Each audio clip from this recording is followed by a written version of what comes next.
नमस्कार दोस्तों, एक बार फिर से आप सभी का स्वागत करता हूं आपके अपने YouTube चैनल अभ्युदय क्लासेस पर। दोस्तों, जैसा कि इस क्लास में हम आपके लिए लेकर आए हैं टॉप 75 क्वेश्चंस, ठीक है, जो कि आपके UP triple S C PET exam के लिए ज़्यादा इम्पोर्टेंट रहने वाले हैं, जो कि हमने लिए हैं मध्यकालीन भारत के इतिहास से। ठीक है, तो गाइस बिना देरी किए हुए हम चलते हैं अपने क्वेश्चंस की ओर। फर्स्ट क्वेश्चन हमारा दिया गया है, अहमद शाह अब्दाली ने किस मुगल शासक के राज्य में भारत पर पहला आक्रमण किया? तो इसमें जो आपका करेक्ट आंसर है वो है option number A, Mohammad Shah Abdali ने किस मुगल शासक के राज्य में भारत पर पहला आक्रमण किया? तो मोहम्मद शाह के। ठीक है, चलते हैं हम नेक्स्ट क्वेश्चन की ओर। अगला क्वेश्चन हमारा दिया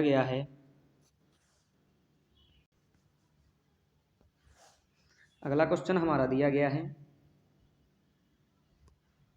अलाउद्दीन खिलजी की बाजार नियंत्रण व्यवस्था के बारे में सत्य है? ऑप्शन ए, कीमत नियंत्रण लगभग पूरे बाजार पर विनिमय किए गए थे। ऑप्शन बी, अलाउद्दीन खिलजी की मृत्यु के बाद वह खत्म हो गया। ऑप्शन सी, उपयुक्त दोनों। तो इसमें जो आपका करेक्ट आंसर है वो है ऑप्शन नंबर सी, उपयुक्त दोनों। कीमत नियंत्रण लगभग पूरे बाजार पर विनिमय किए गए थे और अलाउद्दीन खिलजी की मृत्यु के बाद यह खत्म भी कर दिए गए थे। ठीक है, इसमें option number C is correct answer.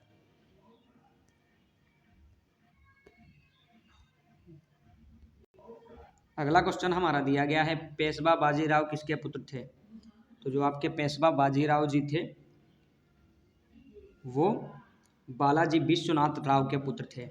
ठीक है, और इनका जो जन्म हुआ था वो 1700 में हुआ था। कब हुआ था? 1700 में।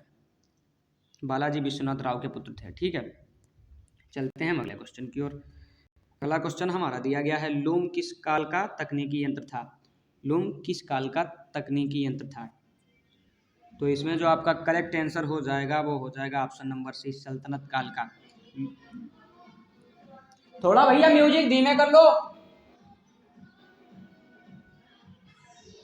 ऑप्शन सी आपका करेक्ट हो जाएगा, सल्तनत काल। ठीक है, लूम को करघा भी बोलते हैं। क्या बोलते हैं? करघा। लूम को हम क्या बोलते हैं? करघा बोलते हैं। ठीक है, चलते हैं हम अगले क्वेश्चन की ओर।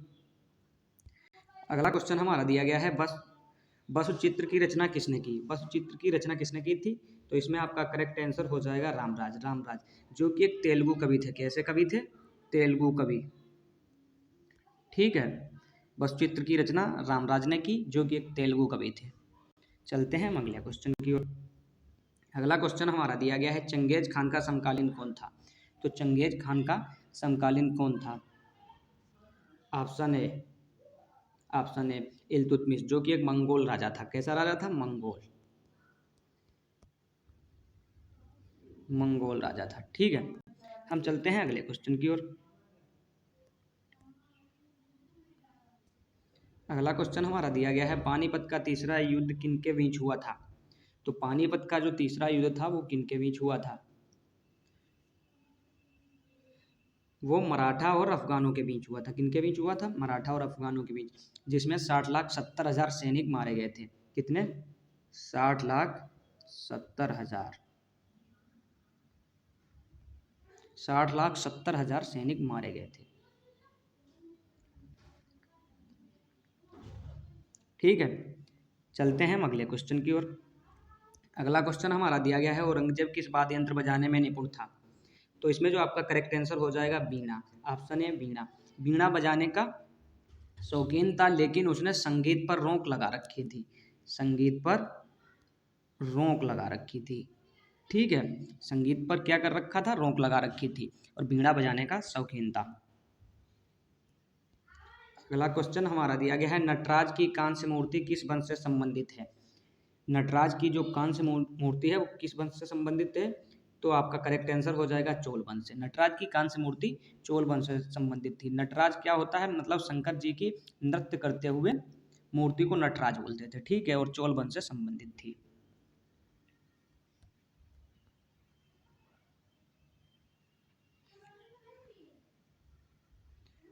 अगला क्वेश्चन हमारा दिया गया है, निम्नलिखित में से कौन सी पुस्तक महमूद द्वारा सोमनाथ मंदिर के विनाश के दौरान भारत के वितरण के रूप में लिखी गई है? तो उसका नाम है तहकीके हिंद। तहकीके हिंद, ठीक है। तहकीके हिंद किसने लिखी थी? तो तहकीके हिंद जो वो लिखी थी इब्न अहमद अलबरूनी ने। किसने लिखी थी? इब्न अहमद अलबरूनी। इब्न अहमद अलबरूनी ने तहकीके हिंद या किताब उल हिंद, इसे दो नामों से जानते हैं, तहकीके हिंद, किताब उल हिंद, ठीक है। इसका जो आपका करेक्ट आंसर हो जाएगा ऑप्शन नंबर डी। चलते हैं हम अगले क्वेश्चन की ओर। अगला क्वेश्चन हमारा दिया गया है, राजशेखर प्रख्यात संस्कृत कवि, नाटककार और आलोचक जो अपने काव्य मीमांसा के लिए सबसे ज़्यादा जाने जाते हैं, उन्होंने खुद को गुर्जर प्रतिहारों के किस राजा के गुरु के रूप में वर्णित किया है? तो इसमें जो आपका करेक्ट आंसर हो जाएगा वो है ऑप्शन नंबर सी, महेंद्रपाल प्रथम, ठीक है। महेंद्रपाल प्रथम। कभी कभी बच्चे महिपाल प्रथम कर देते हैं जल्दी के चक्कर में, तो इसमें महेंद्रपाल प्रथम, ठीक है। राजशेखर प्रख्यात संस्कृत के कवि और नाटककार थे, आलोचक भी थे। इन्होंने अपने उपन्यासों में गुर्जर के प्रतिहार के राजा को अपने आप को उसका गुरु बताया है, ठीक है। चलते हैं हम अगले क्वेश्चन की ओर। अगला क्वेश्चन हमारा दिया गया, निम्नलिखित में से कौन सा शाहजहां के शासनकाल का सबसे प्रतिष्ठित इतिहासकार था? तो option A Amir Khusro, option B Mohammad Sadiq Khan, option C Abul Hamid Lahori, option D Farishta. तो इसमें जो आपका करेक्ट आंसर हो जाएगा वो हो जाएगा option number C, Abul Hamid Lahori, ठीक है। अबुल हामिद लाहौरी, इन्होंने शाहजहां के बचपन से लेकर और इसके शासनकाल 1649 तक का विवरण अपनी किताब में किया है, इतिहास के रूप में लिखा है। इन्होंने इसे नाम दिया है पातशाहनामा। क्या नाम दिया है? पातशाहनामा। पातशाहनामा इसे नाम दिया है, ठीक है। चलते हैं हम अगले क्वेश्चन की ओर। जो भी हम आपको क्वेश्चन करा रहे हैं ये आपके लिए यूपी SSC PET एग्जाम के लिए बहुत ज़्यादा इंपॉर्टेंट रहने वाले हैं। अगला क्वेश्चन हमारा दिया गया है, तारीख मुबारक शाही निम्नलिखित में से किस लेखक द्वारा रचित है? तारीख मुबारक शाही। तो इसमें जो आपका करेक्ट आंसर है वो है ऑप्शन नंबर डी, इहामा इब्न अहमद सिहरिंदी, जो कि 1428 से 34 के बीच में लिखी गई, ठीक है। किस शासक के ज़माने में लिखी गई? तो दिल्ली के सैयद शासक, ठीक है, सैयद। तारीख मुबारक शाही पुस्तक याहा इब्न अहमद सिहरिंदी के द्वारा लिखी गई 1428 से 1434 के बीच, और सैयद शासक जो कि दिल्ली के शासक था उसके बीच लिखी गई। अगला क्वेश्चन हमारा दिया गया है, travels in the Mughal empire निम्नलिखित में से किस विदेशी यात्री की कृति है? तो इसमें जो आपका करेक्ट आंसर है वो है option number B, Francois Bernier. Francois Bernier द्वारा यह लिखी गई थी 1656 से 1668 के बीच, 1656 से 1668 के बीच लिखी गई थी, ठीक है। दारा शिकोह के शासनकाल में, ठीक, किसके शासनकाल में? दारा शिकोह के। किस राजवंश ने बुल हॉर्समैन प्रकार के सिक्कों की शुरुआत की? तो इसमें जो आपका करेक्ट आंसर हो जाएगा ऑप्शन ए, घुरिद राजवंश, ठीक है। किस राजवंश ने बुल हॉर्समैन प्रकार के सिक्कों की शुरुआत की थी? घुरिद राजवंश ने। कब की थी? जब इस पर घोरियों ने आक्रमण कर दिया था, ठीक है। अगला क्वेश्चन हमारा दिया गया है, भारत में तुर्कों के आने से संबंध में निम्नलिखित में से कौन सा कथन सही है? कथन नंबर 1 दिया गया है, अरब आक्रमण के लगभग 2 शताब्दियों बाद तुर्कों ने भारत पर आक्रमण किया। नंबर 2 दिया गया है, तुर्कों ने पुराने साम्राज्य के खंडरों पर बड़ी संख्या में छोटी स्वतंत्र रियासतें स्थापित की। तो इसमें से कौन सा ऑप्शन करेक्ट है? तो इसमें जो आपका करेक्ट आंसर है ऑप्शन नंबर सी, दोनों, 1 और 2, ठीक है। अरब आक्रमण के लगभग 2 शताब्दियों बाद तुर्कों ने भारत पर आक्रमण किया था और तुर्कों ने पुराने साम्राज्य के खंडरों पर बड़ी संख्या में छोटी छोटी स्वतंत्र रियासतें भी बसाई थी, ठीक है। अगला क्वेश्चन हमारा दिया गया है, कुतुबुद्दीन ऐबक ने निम्नलिखित में से किस अवधि दौरान शासन किया था? तो कुतुबुद्दीन ऐबक ने किस अवधि के दौरान शासन किया था? तो इसमें जो आपका करेक्ट आंसर हो जाएगा ऑप्शन नंबर सी, 1206 से 1210 के बीच। इससे पहले 1192 और 1206 तक, 1192 से 1206 तक या वायसराय के रूप में काम करते रहे। ठीक है, चलते हैं हम अगले क्वेश्चन की ओर। अगला क्वेश्चन हमारा दिया गया है, निम्नलिखित में से कौन कुतुबुद्दीन ऐबक की मृत्यु का कारण था? तो हॉर्स पोलो। हॉर्स पोलो ये खेल होता है। ठीक है, ऑप्शन सी इसमें आपका करेक्ट आंसर हो जाएगा। ठीक है, हॉर्स पोलो, हॉर्स पोलो, हॉर्स पोलो को खेलते के समय यह मृत्यु को प्राप्त हो गए थे। ठीक है, अगला क्वेश्चन हमें दिया गया है, निम्नलिखित में से किसने 1309 में वारंगल के खिलाफ अभियान का नेतृत्व किया था?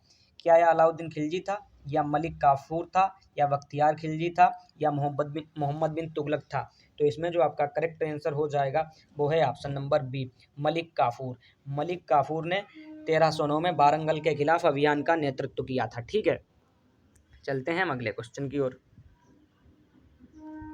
अगला क्वेश्चन हमारा दिया गया है,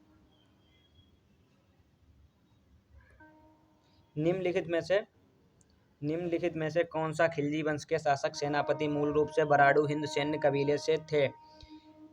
option A Malik Kafur, option B Khusro Khan, option C Ulugh Khan, option D Nusrat Khan. तो इसमें जो आपका करेक्ट आंसर हो जाएगा वो है option number B, Khusro Khan. Khusro Khan ji Khilji वंश के शासक के सेनापति मूल रूप से बराड़ू हिंद सैन्य कबीले से थे। ठीक है,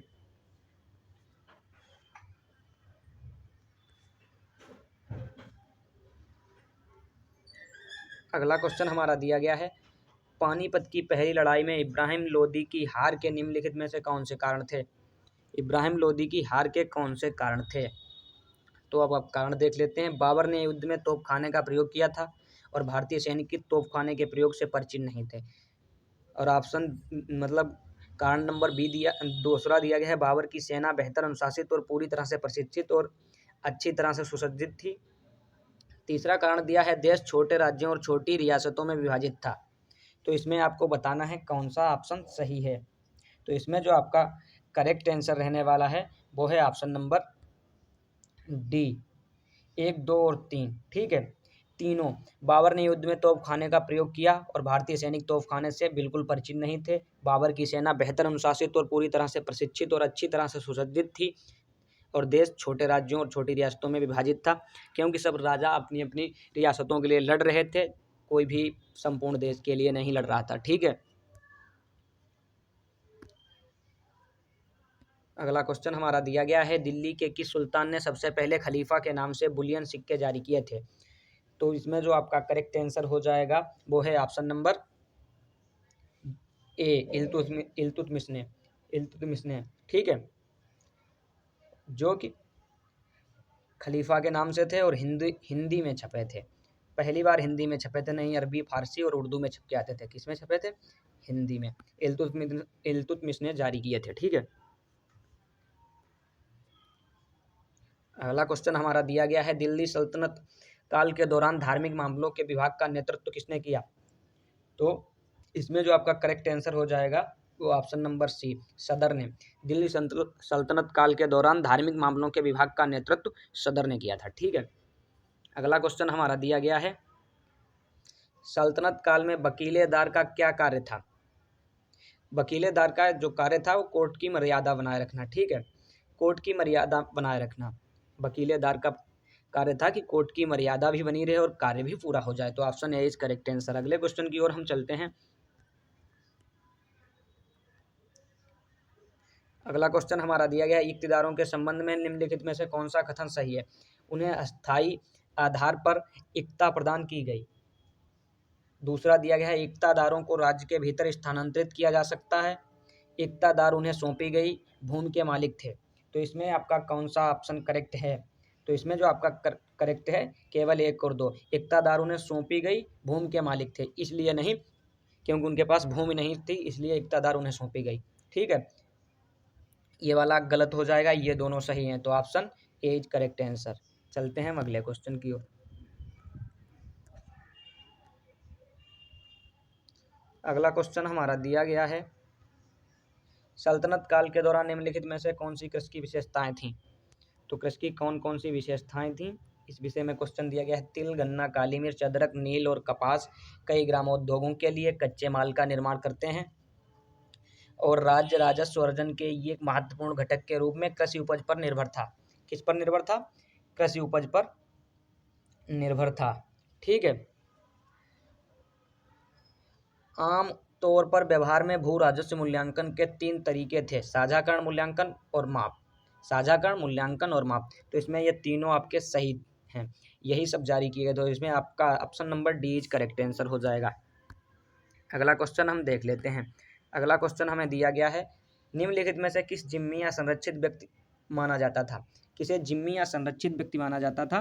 तो वो था हिंदू। हिंदू को जिम्मी या संरक्षित व्यक्ति माना जाता था और जिस पर जजिया कर लिया जाता था। हिंदुओं पर कौन सा कर लिया जाता था मुस्लिमों द्वारा? तो वो जजिया कर था। कौन सा कर? जजिया कर। ठीक है। अगला क्वेश्चन हम देख लेते हैं। अगला क्वेश्चन हमारा दिया गया है, दिल्ली सल्तनत प्रशासन में राज्य के त्योहारों की देखभाल कौन करता था। तो दिल्ली सल्तनत प्रशासन में राज्य के त्योहारों की जो देखभाल करता था उसे बकिया नवीस बोलते थे। बकिया नवीस नहीं, अमीर मजल शाही। क्या बोलते थे? अमीर मजल शाही। उसे अमीर मजल शाही बोलते थे, जिसे हम अपनी भाषा में मंत्री बोलते थे। क्या? मंत्री बोलते थे। त्योहारों की देखभाल करता था, जिसने मस्जिदें बनवाई थी, मकबरे बनवाए थे। ठीक है। और मुस्लिमों को पढ़ने के लिए भी बनवाए थे मदरसे। ठीक है। अगला क्वेश्चन हम देख लेते हैं। अगला क्वेश्चन हमारा दिया गया है, निम्नलिखित में से किस शासक ने जहाज महल का निर्माण करवाया था। तो जहाज महल का निर्माण किसने करवाया था? तो गयासुद्दीन ने। गयासुद्दीन। ठीक है। गयासुद्दीन। गयासुद्दीन खिलजी का सबसे बड़ा पुत्र था। खिलजी का सबसे बड़ा पुत्र था। ठीक है। और यह राणा रायमल के द्वारा युद्ध में हराया गया। किसने हरा दिया था? राणा रायमल ने। राणा रायमल ने इसे युद्ध में पराजित कर दिया था। ठीक है। अगले क्वेश्चन की ओर हम चलते हैं। दिल्ली सल्तनत काल में निम्नलिखित में से कौन सा क्षेत्र संस्कृत शिक्षा के महान केंद्र के रूप में विकसित हुआ। तो वो था गुजरात। कौन सा? गुजरात। गुजरात दिल्ली सल्तनत काल में संस्कृत शिक्षा के महान केंद्र के रूप में विकसित हुआ था। अगले क्वेश्चन की ओर हम चलते हैं। अगला क्वेश्चन हमारा दिया गया है, विजयनगर साम्राज्य के संबंध में निम्नलिखित में कौन सा कथन सही है।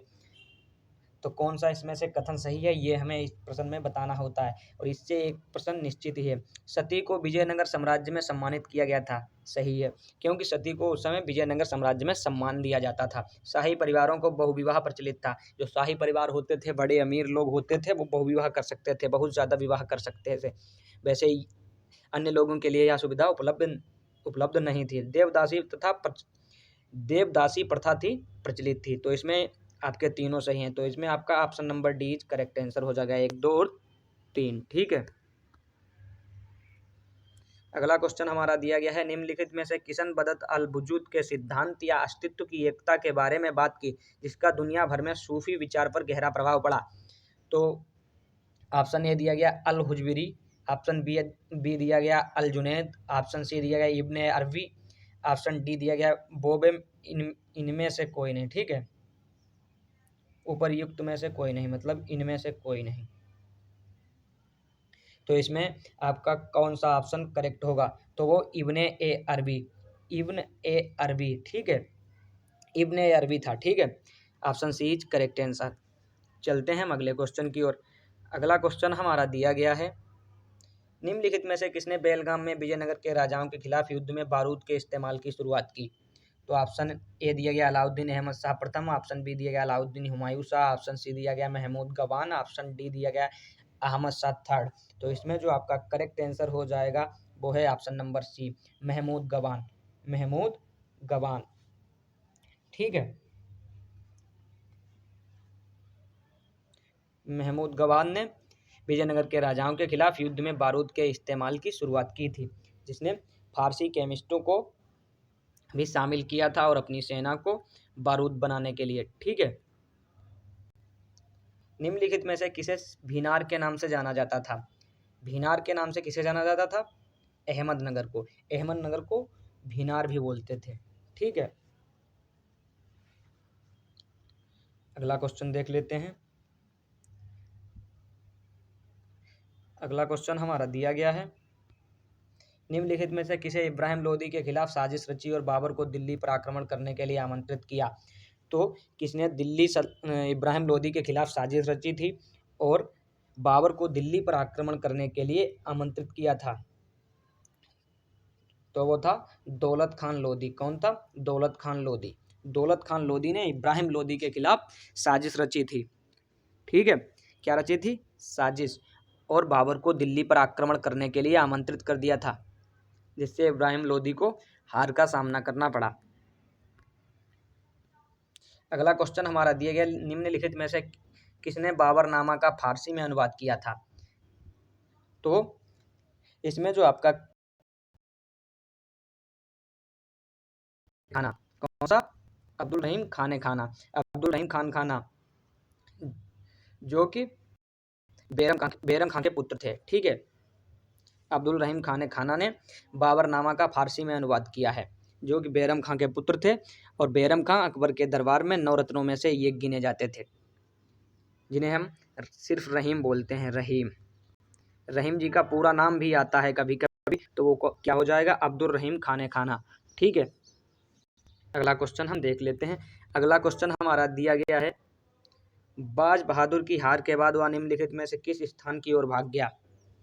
तो वो किस स्थान की ओर भाग गया था? तो इसमें जो आपका करेक्ट आंसर हो जाएगा option number B, Burhanpur. Burhanpur की तरफ बाज बहादुर की हार के बाद वह भाग गया था अदम खां से। ठीक है। 1561 में। कब भागा था? 1561 में अदम खां से युद्ध हारने के बाद। कहाँ भाग गया था? बुरहानपुर में, बाज बहादुर। ठीक है। अगला क्वेश्चन हमारा दिया गया है, निम्नलिखित में से किसने दक्कन के मराठों को सरदेशमुखी प्रदान किया? ऑप्शन ए बहादुर शाह प्रथम, option B Jahandar Shah, option C Farrukh Siyar, option D Rafi उस दरजात।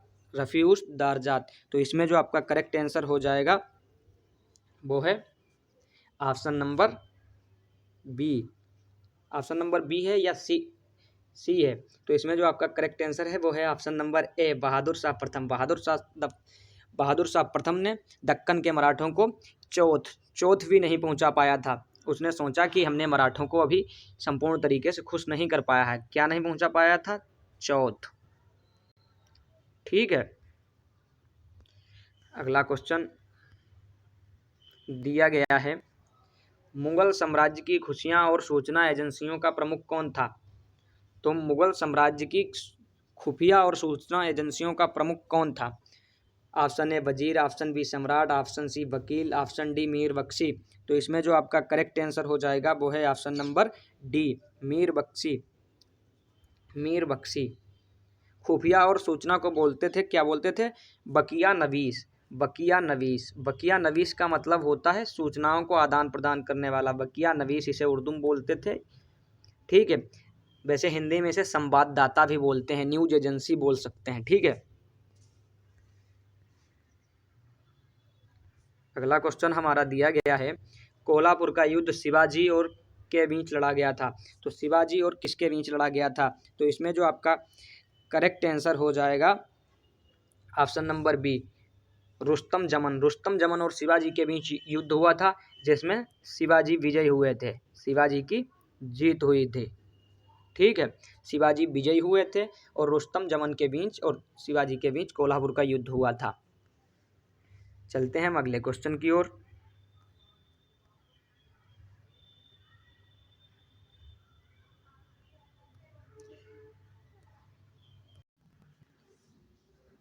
प्रश्न दिया गया है, प्रतापगढ़ की लड़ाई शिवाजी और खाली स्थान दिया गया है के बीच लड़ी गई थी। तो इसमें जो आपका करेक्ट आंसर हो जाएगा वो ऑप्शन नंबर ए, अफजल खान और शिवाजी के बीच प्रतापगढ़ की लड़ाई लड़ी गई थी। ठीक है। किसके बीच लड़ी गई थी? अफजल खान और शिवाजी के बीच। इसमें शिवाजी विजयी हुए थे, शिवाजी की विजय हुई थी। ठीक है, अगला क्वेश्चन हमारा दिया गया है, उत्तरी भारत पर शासन करने वाली पहली मुस्लिम महिला थी। तो पहली मुस्लिम महिला कौन थी जिसने उत्तरी भारत पर शासन किया था? तो वो थी रजिया सुल्ताना। कब किया था? 1236 से 1240। ठीक है, 1236 से 1240 रजिया सुल्ताना ने, जो कि दिल्ली दिल्ली पर शासन करने वाली, उत्तरी भारत पर शासन करने वाली दिल्ली की शासिका पहली मुस्लिम महिला थी जिसने 1236 से 1240 तक शासन किया, रजिया सुल्ताना। ठीक है, अगला क्वेश्चन हमारा दिया गया है, अकबर के प्रारंभिक दिनों में उसका शासक कौन था? अकबर का जो प्रारंभिक दिन थे उसका शासक कौन था? तो वो थे बैरम खां। बैरम खां, जो कि इन्होंने अकबर को बचपन से ही पाला था, जो कि रहीम जी के पिताजी थे। ठीक है, नवरत्नों में से एक माने जाते थे। और हुमायूं के, जो अकबर के पिताजी थे, उनके मरने के बाद अकबर को 13 वर्ष की उम्र में सिंहासन पर बिठा दिया गया। ठीक है, सिंहासन पर बिठा दिया गया किसे? अकबर को 13 वर्ष की उम्र में। ठीक है, किसने? बैरम खान जी ने, जो कि रहीम जी के पिताजी थे। रहीम जी का पूरा नाम क्या है? अब्दुल रहीम खाने खाना। ठीक है, निम्नलिखित में से किसने मनसबदारी प्रणाली की शुरुआत की? तो मनसबदारी प्रणाली की शुरुआत किसने की थी? तो वो अकबर ने ही की थी। किसने की थी? अकबर ने। मनसबदारी का मतलब होता है पदधारी। क्या होता है? पदधारी, जो कि मनसब से लिया गया। मनसबदारी कहाँ से लिया गया? मनसब, मनसब, मनसब से लिया गया है। मनसब का मतलब क्या होता है? रैंक, जिसे अब हम रैंक बोलते हैं, मतलब स्थान, कौन सा स्थान रहा, रैंक, इसे पदधारी। और अकबर ने इसे मनसबदारी प्रणाली की शुरुआत की थी। ठीक है, चलते हैं हम अगले क्वेश्चन की ओर। अगला क्वेश्चन हमारा दिया गया है, हुमायूं का मकबरा कहाँ स्थित है? तो हुमायूं का मकबरा है वो कहाँ स्थित है? तो वो नई दिल्ली में स्थित है। किसने बनवाया था हुमायूं का मकबरा? जो हुमायूं की सबसे बड़ी पत्नी या प्रथम पत्नी थी, उसने बनवाया था। उसका नाम क्या था? बेगा बेगम। बेगा बेगम ने, बेगा बेगम ने कब बनवाया था मकबरा? तो 1569 से 70 के बीच। कब बनवाया था? 1569 से 70 के बीच बनवाया था बेगा बेगम ने, जो कि हुमायूं की सबसे बड़ी पत्नी थी। ठीक है, दिल्ली में बनवाया है। कहाँ बना है? नई दिल्ली में हुमायूं का मकबरा, जिसे बेगा बेगम का भी मकबरा कहते हैं।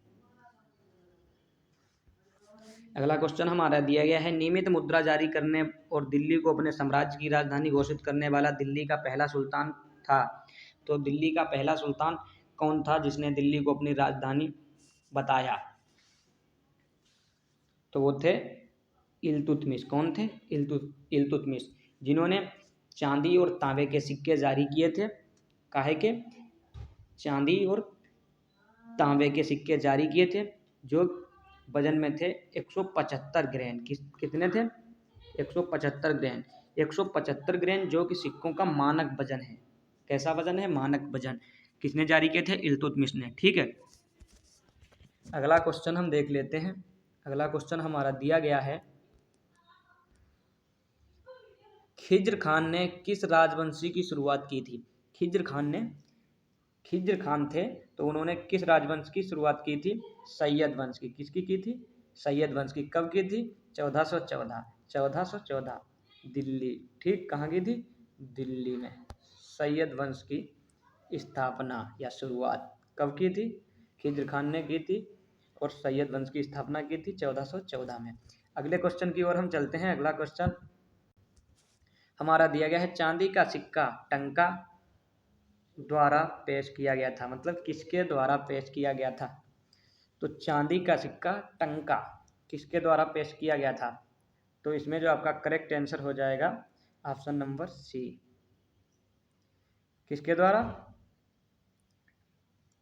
ऑप्शन नंबर सी, इल्तुतमिश के द्वारा। शुद्ध अरब का सिक्का था। ठीक है, अरबी सिक्का था, शुद्ध अरबी सिक्का था, इल्तुतमिश ने जारी किया था।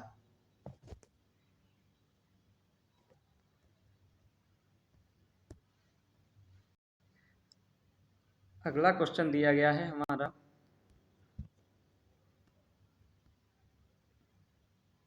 26 दिसंबर 1530 को बाबर की मृत्यु के बाद उसे आगरा के आरामगाह में रखा गया। उसे शेर शाह के समय कहाँ दफनाया गया था? तो 26 दिसंबर 1530 को बाबर की मृत्यु के बाद उसे आगरा के आरामगाह में रखा गया था और उसे शेर शाह के समय कहाँ दफनाया गया था? तो इसमें जो आपका करेक्ट आंसर हो जाएगा वो है काबुल।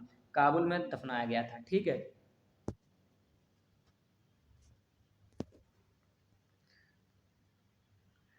अगला क्वेश्चन हमारा दिया गया है,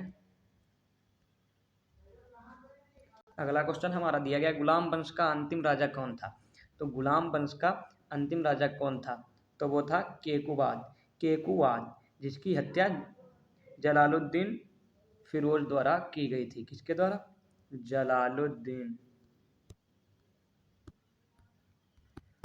जलालुद्दीन फिरोज द्वारा उसकी हत्या कर दी गई थी। किसकी? केकुबाद की। ठीक है, गुलाम वंश का अंतिम शासक था। अगला क्वेश्चन हमारा दिया गया है, जाटों का प्लेटो किसे कहा जाता था? जाटों का प्लेटो सूरजमल को कहा जाता था। किसे कहा जाता था? सूरजमल को। अगला क्वेश्चन हमारा दिया गया है, पेशवा बाजीराव ने किस राजपूत राजा की मदद की? तो पेशवा बाजीराव ने किस राजपूत राजा की मदद की? तो छत्रसाल की बाजीराव पेशवा ने मदद की थी। अगला क्वेश्चन हमारा दिया गया है, दिल्ली सल्तनत के दौरान बरीद किसे कहा जाता था? बरीद किसे कहा जाता था? क्या यह व्यापारी को कहा जाता था, या दुकानदार को, या कलाकार को, या समाचार वाहक, या जासूस को? तो इसमें आपका करेक्ट आंसर हो जाएगा समाचार वाहक। जो जासूस होता था उसे बरीद कहा जाता था दिल्ली सल्तनत काल के समय। ठीक है, अगला क्वेश्चन हमारा दिया गया है, कुलीन प्रथा को बंगाल में किसने शुरू किया? कुलीन प्रथा को बंगाल में किसने शुरू किया था? तो वो थे बल्लाल सेन। बल्लाल सेन ने कुलीन प्रथा को बंगाल में शुरू किया था। ठीक है,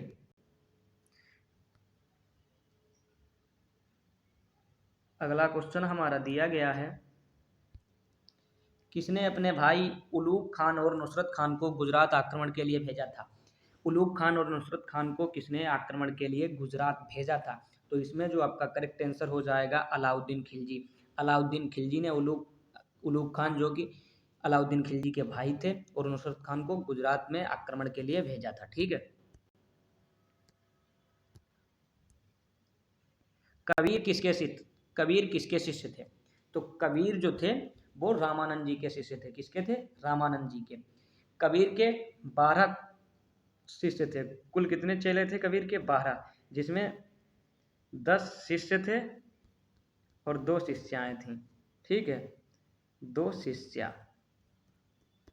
कबीर की 2 शिष्याएं थीं और 10 शिष्य थे। ठीक है, 12, कुल मिलाकर 12 छात्र थे कबीर के, एक तरीके से बोले तो। और कबीर किसके शिष्य थे? रामानंद जी के।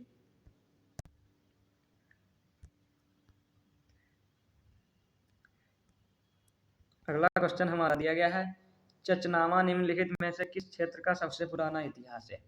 चचनामा जो है वो सबसे पुराना इतिहास किसका है? सिंध का। सिंध का सबसे पुराना इतिहास है चचनामा। ठीक है, अगला क्वेश्चन हमारा दिया गया है, समरकंदी एक फारसी इस्लामी विद्वान 1440 के दशक की शुरुआत में किस भारतीय शहर का दौरा किया था? किस भारतीय शहर का दौरा किया था? समरकंदी किसका किया था? कालीकट का। किसका? कालीकट का। ठीक है, अगला क्वेश्चन हमारा दिया गया है,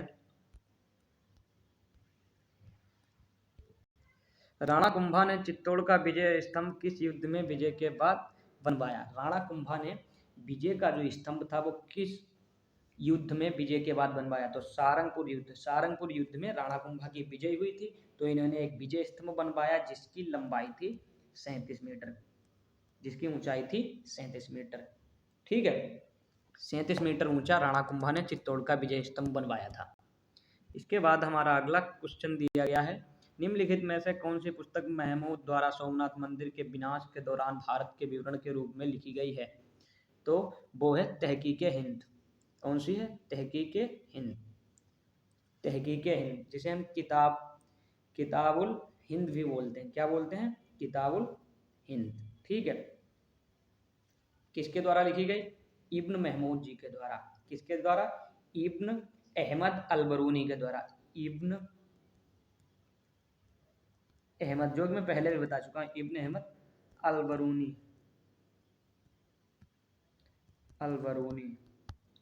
इब्न अहमद अलबरूनी के द्वारा लिखे हिंद या किताबुल हिंद। अगला क्वेश्चन हमारा दिया गया है, औरंगजेब के शासनकाल पर निम्नलिखित में से कौन सा काम राज्य के कागजात पर आधारित है और उसकी मृत्यु के बाद संकलित किया गया था? तो कौन सा काम था जो औरंगजेब के शासनकाल पर कागजात पर आधारित है और उसकी मृत्यु के बाद ही संकलित किया गया था?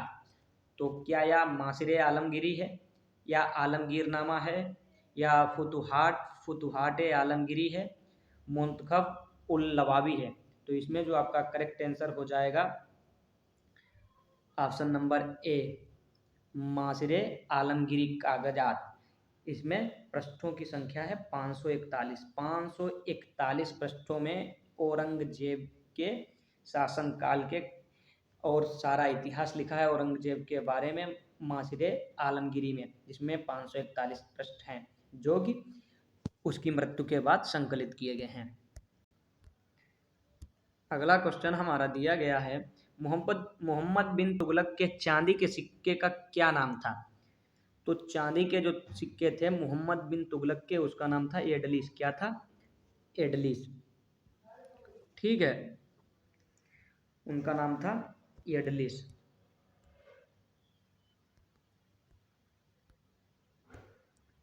अगला क्वेश्चन हमारा दिया गया है, प्रारंभिक मध्ययुगीन काल के दौरान राज्य के अधिकारियों द्वारा दिए गए भूमि अनुदान के संबंध में निम्नलिखित में से कौन सा सत्य है? नंबर 1 दिया गया, प्रशासनिक विभागों के अधिकारियों को भूमि दान का उल्लेख पहले से ही 200 ईसा में किया गया है, लेकिन गुप्तोत्तर काल में इस प्रथा में तेजी आई। ये तो सही है। 4वीं शताब्दी से शुरू होकर अधिकारियों की भूमि अनुदान में पुरस्कृत किया जाता था। 4वीं शताब्दी से कैसे होगा जब 200 ईस्वी से ही है? तो ये गलत हो गया। उपलब्ध साक्ष्य बताते हैं कि बंगाल के पास असम, उड़ीसा और बिहार की तुलना में अधिक सेवा अनुदान था। ये बिल्कुल गलत है। ठीक है, विज्ञान क्या नाम, बंगाल के पास ऐसा नहीं था। तो इसमें जो आपका करेक्ट आंसर हो जाएगा पहला ऑप्शन है, सिर्फ फर्स्ट। ठीक है, प्रशासनिक विभागों के अधिकारियों की भूमि दान का उल्लेख पहले से ही 200 ईसा में किया गया है, लेकिन गुप्तोत्तर काल में इसकी प्रथा में बहुत ज़्यादा तेजी आई, बढ़ोतरी हुई। ठीक है, अगला क्वेश्चन हमारा दिया गया है, प्रारंभिक मध्यकाल में नगरों के पतन का क्या कारण था?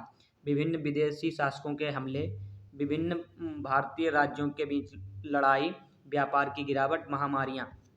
तो इसमें जो आपका करेक्ट आंसर हो जाएगा वो है ऑप्शन नंबर सी, व्यापार की गिरावट। व्यापार में गिरावट आई थी जिससे ये सब लोग छोड़ छाड़ कर चले गए थे। ठीक है,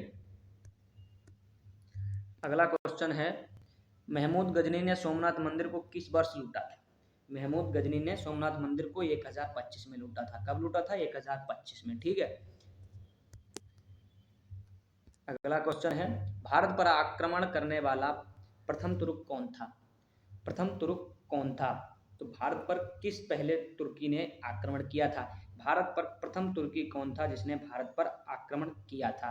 तो वो था सुबक्तगीन। कौन था? सुबक्तगीन। कब किया था? 980 में, 980 के दशक में किया था, 980 ईस्वी में। ठीक है, 980 ईस्वी में किसने किया था? तुर्की ने। कौन था? सुबक्तगीन प्रथम तुर्की था जिसने भारत पर आक्रमण किया था।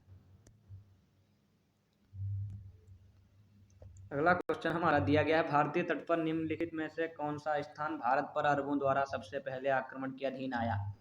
तो ठाणे।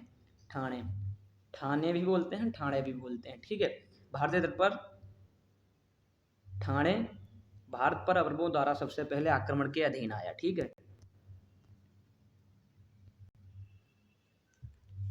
अगला क्वेश्चन देखने से पहले एक शेयर हो जाए कि इस दुनिया में आपका केवल वही अपना होता है जो आपका सपना होता है। जो आप खुली आंखों से सपना देखते हैं, हकीकत में वो सपना होता है। आप जिसके लिए मेहनत करते हैं वो आपका सपना होता है और वो ही आपका अपना होता है। सिर्फ वही आपका भविष्य होता है। तो देखते हैं अगला क्वेश्चन। निम्नलिखित में से किसने नालंदा और विक्रमशिला के विश्वविद्यालयों को नष्ट कर दिया था? तो नालंदा और विक्रमशिला जैसे विश्वविद्यालयों को किसने नष्ट कर दिया था? तो वो है option number A, Mohammad Bakhtiyar Khilji. इतना निकम्मा था, इसने नालंदा और विक्रमशिला के विश्वविद्यालयों को नष्ट कर दिया था। जो हमारी संस्कृति, हमारी किताबें थी, उन सबको जला दिया था। कब किया था? 1197 में इसने बिहार को अपने अंडर में कर लिया था, बिहार को हरा दिया था। और वहीं 1202 में बंगाल को। बहुत क्रूर था ये। ठीक है, चलते हैं हम अगले क्वेश्चन की ओर। अगला क्वेश्चन हमारा दिया गया है, बहादुर शाह द्वारा चित्तौड़ का सुल्तान किसे बनाया गया था? बहादुर शाह द्वारा चित्तौड़ का सुल्तान किसे बनाया गया था? तो वो है option number D, Rumi Khan को। रूमी खान को चित्तौड़ का सुल्तान बनाया गया था बहादुर शाह द्वारा। ठीक है, अगला क्वेश्चन हमारा दिया गया है, सल्तनत काल के दौरान प्रांतों को निम्नलिखित में से किसमें विभाजित किया गया था? तो परगना में। परगना में विभाजित कर दिया गया था। जो भी प्रांत थे बड़े बड़े, उन्हें परगना बना दिया गया था। ठीक है, परगनों में, छोटे छोटे परगनों में, जैसे किसी टुकड़े को छोटे छोटे पार्ट में हम डिवाइड कर देते हैं, उसी तरीके से। ठीक है, परगना में विभाजित कर दिया गया था। अगला क्वेश्चन हमारा दिया गया है, निम्नलिखित में से किस वर्तमान राज्य के क्षेत्र विजयनगर सम्राट कृष्णदेव राय के नियंत्रण में नहीं आए? तो इस क्वेश्चन का आंसर आप सभी लोग कमेंट बॉक्स में जरूर लिखेंगे। जिसको आता है, ये बहुत इंपॉर्टेंट क्वेश्चन रहने वाला है, स्टार कर लेंगे। और इस क्वेश्चन का आंसर आप सभी लोग कमेंट बॉक्स में ही लिखेंगे। ठीक है, तो चलते हैं हम अगले क्वेश्चन की ओर। अगला क्वेश्चन हमारा दिया गया है, विजयनगर मंदिरों के संदर्भ में अम्मान कोइल को कहा जाता था? तो मुख्य देवी का तीर्थ। अम्मान कोइल को मुख्य देवी का तीर्थ कहा जाता था। ठीक है, option D is correct answer. और इस सेशन का जो लास्ट क्वेश्चन है उसे देख लेते हैं। ठीक है, इस सेशन का अंतिम क्वेश्चन हमारा दिया गया है, निम्नलिखित में से कौन से भक्ति संत कवि को एकेश्वरवादी थे? क्या यह सूरदास थे, या तुलसीदास, या रसखान, या कबीर? तो इसमें जो करेक्ट आंसर है कबीर। कबीर सिर्फ और सिर्फ परम ब्रह्म को मानते थे, Kabir. Option D is correct answer. ठीक है, कबीर संत कवि थे और एकेश्वरवादी थे। आज के लिए सिर्फ इतना ही दोस्तों, मिलते हैं अगले वीडियो में। यदि आप लोगों को हमारी मेहनत पसंद आती है तो हमारे चैनल को सब्सक्राइब करें, लाइक करें और शेयर करें अपने फ्रेंड सर्किल में, ताकि हमारे चैनल का सभी लोग लाभ ले सकें, कई लोगों की पढ़ाई में सहायता हो सके। जय हिंद।